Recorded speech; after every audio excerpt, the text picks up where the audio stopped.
우리나라의 학생들은 되게 고3 때 아주 힘든 시간들을 보냅니다. 요즘은 내신이 많이 반영되기 때문에 예전처럼 그렇게 치열한 분위기는 아닙니다. 그런데 예전에 이 수능이 합격 당락을 크게 좌우할 때, 그때는 온 가족이 이 고3 학생에게 맞춰가지고 이 생활 패턴이 그렇게 돌아갔습니다. 그 정도로 이제 총력전을 벌였다는 것이죠. 학업에 욕심이 있는 당사자는 그야말로 나 죽었다라는 그런 마음가짐으로 이 공부에 전심전력을 기울여야 했습니다. 그래서 공부를 하는 것이 마치 이 처절한 몸부림과도 같았던 것입니다. 하나님께서는 하나님의 백성이 된 이스라엘에게 이와 같은 처절한 몸부림을 요구하십니다. 레위기 11장부터 시작해서 지금까지 계속 정결법을 살펴보고 있는데, 특별히 13장에서는 차라트라는 병과 관련된 규례가 계속 이어집니다. 47절에서 만일 옷에 나병 색점이 발생할 때를 이야기합니다. 털옷, 벽, 가죽 등으로 만든 모든 의복에 차라트가 생겼을 때 어떻게 해야 하는지를 알려주는 것입니다. 차라트가 옷에 생긴 것으로 봐서 이 병이 일반적인 이 문둥병으로 통하는 나병이 아니라는 것을 알 수가 있습니다. 또 14장 우리가 또 이후에 살펴보게 될 텐데, 14장에는 건물에 차라트가 생겼을 때 해야 할 일을 알려주고 있습니다. 이런 것들을 미뤄봐서는 이것이 문둥병이 아니라 곰팡이와 관련된 어떤 것으로 보여집니다.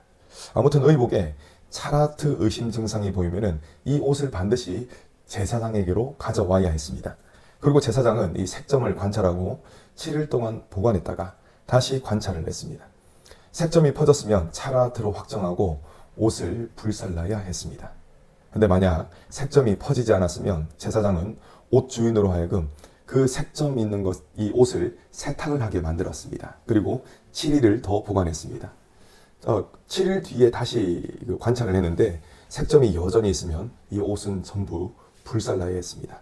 만약 색점이 옅어졌으면 색이 변한 부분을 찢어가지고 그 부분을 제외시켜서 버려야 했습니다. 만약 또 색점이 완전히 없어졌으면 그냥 정하다 하는 것이 아니라 그 옷을 한 번 더 세탁을 하게 만들고 그리고 난 이후에 옷이 깨끗하게 되었다라고 이제 선언을 해줍니다. 곰팡이 균의 일종으로 보이는 이 차라트는 옷이 점점 망가지도록 만들었습니다. 습기가 많은 곳에 옷을 그냥 보관하는 사람이 없습니다. 만약 어쩔 수 없이 습기가 많은 곳에 옷을 둬야 한다면 제습제를 많이 비치해 두든지 아니면은 이 제습기를 계속 돌려가지고 습기 제거를 위한 노력을 기울입니다.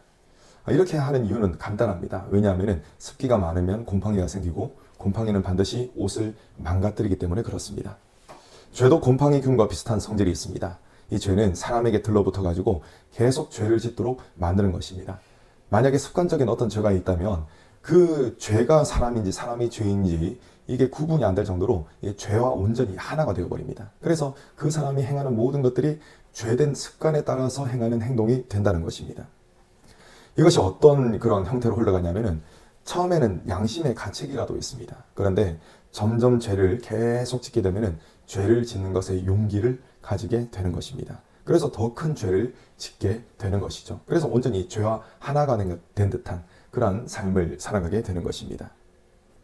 제사장은 이 차라트 의심 증상이 있는 옷을 다른 옷과 함께 두지 않았습니다. 다른 사람들의 손길이 닿지 않는 곳에 별도로 보관을 했던 것입니다. 그 이유가 무엇이겠습니까? 당연합니다. 혹시나 모를 이 전염이 되는 것을 막기 위함이었습니다. 만약 이 악성 곰팡이를 그대로 둔다면 곰팡이의 전염성으로 인해서 많은 이스라엘 사람들이 하나님 앞에 나가지 못하는 부정한 상태가 되고 말 것입니다. 그래서 철저히 격리시켰던 것입니다. 데살로니가전서 5장 22절 말씀에 악은 어떤 모양이라도 버리라 라고 했습니다. 죄의 전파력과 파괴력이 이처럼 엄청나기 때문에 이러한 명령을 내리신 것입니다. 믿는 자는 죄에 대해서 단호한 이 태도를 가져야 합니다. 우물쭈물하다가는 믿음이 약해지고 습관적으로 범하는 죄를 해결받지 못하면 믿음을 결국엔 상실하게 됩니다. 그렇기 때문에 이 죄에 대해서는 아주 분명한 태도를 가져야 하는 것입니다. 죄의 특징에 대해서 잘 설명하는 이야기가 있습니다. 어떤 사람이 낙타를 타고 사막을 여행을 했습니다. 밤이 되었던 것이죠. 이 사막의 밤은 굉장히 춥습니다. 그렇기 때문에 이 텐트를 치고 이 천막 안에서 자는 것이 안전합니다.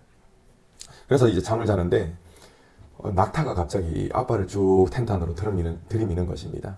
그래서 가만히 보니까 낙타의 눈을 보니까 낙타가 주인님 제가 추우니까 앞발만 좀 넣을게요. 이렇게 하는 것처럼 보입니다. 그래서 허락을 해줬습니다. 아 그래 앞발만 넣어라. 근데 이제 자다가 보니까 어느 순간 뭐가 툭 부딪히는 거예요. 그래서 이게 뭔가 해서 봤더니 낙타가 이제 이 몸 전체, 상반부 전체를 이렇게 쭉 들이밀고 주인님 추우니까 이것만 좀 봐주세요 하는 눈빛으로 쳐다보는 겁니다. 아 그래서 낙타가 불쌍해가지고 낙타 눈이 크지 않습니까? 불쌍해가지고 이것도 허용해줬답니다. 근데 자다 보니까 갑자기 엄청나게 춥더랍니다. 그래가지고 눈을 탁 떠보니까 자기가 텐트 밖으로 밀려나 있는 겁니다. 낙타가 텐트 안에 있고. 죄가 이처럼 이와 같은 악한 영향력을 끼칩니다. 처음에 작은 이 죄를 허용을 하면은 그 점점 더 큰 죄를 허용하게 된다는 것입니다. 이것을 잘 아는 우리 선조들이 속담을 만들어냈죠. 바늘 도둑이 소도둑 된다. 그렇습니다. 죄의 영향력이 그렇다는 것입니다. 부정함에 대한 이 확실한 태도는 차라트 여부를 판별하기 위해서 지속적으로 관찰하는 이 과정에서 잘 나타납니다. 그러니까 오늘 말씀이 무엇을 이야기합니까? 그전 말씀도 마찬가지지만 이 죄에 대해서는 확실한 태도를 취하라 라는 것입니다. 처음 의복을 관찰하고 7일 이후에 또 관찰을 하죠. 색점이 퍼지지 않았다 하더라도 안심하지 않습니다. 어떻게 했습니까? 세탁을 하도록 만들고 7일간 더 두고 지켜봤습니다. 이렇게 시간이 흘렀음에도 불구하고 색점이 옅어지지 않으면 그때는 그냥 과감하게 불살랐습니다. 색이 옅어지는 경우에도 옅어진 부분을 찢어서 버렸다는 것입니다. 이는 부정함을 없애기 위해 보였던 과감함입니다. 곰팡이 색점이 재발하는 경우에도 또 어떻게 했습니까? 깨끗해졌다 하더라도 재발하면 그 옷을 과감하게 또 불태웠습니다. 예수 그리스도를 믿는 믿음으로 의롭게 되었다 하더라도 여전히 남아있는 죄가 있습니다. 어느 정도의 불신앙, 어느 정도의 교만과 자기의지, 또 어느 정도의 세상 사랑이 있는 것입니다. 이러한 상태를 마치 좋은 것인 양, 괜찮은 것인 양 방치해서는 안 됩니다. 원래 사람이 다 그렇지 이 마음이 많은 사람들에게 있습니다. 그런데 그렇게 생각하면서 그냥 두어서는 안 된다는 것입니다. 유혹이 느껴질 때, 넘어질 것 같은 상황이 생길 때 하나님을 더욱 의지하며 죄를 이겨낼 수 있는 은혜를 구해야 합니다. 성령께서 내 영혼에 역사하셔서 믿음을 더해 주실 때 그때 내 영혼은 주님의 은혜 안에서 죄를 이기게 되는 것이고 이처럼 죄를 은혜로 이기게 되었을 때 내 영혼은 더욱더 단단해지고 더욱더 강력해지는 것입니다.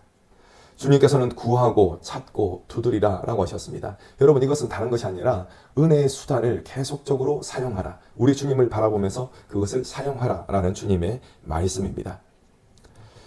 우리에게 이제 주님을 바라보기 위한 이 치열한 몸부림이 있을 때 주님께서는 친히 우리의 발을 더욱 높은 곳으로 올려 주실 것입니다. 이처럼 주님이 높여주시는 일이 저와 여러분들에게 있기를 간절히 소망합니다. 아멘.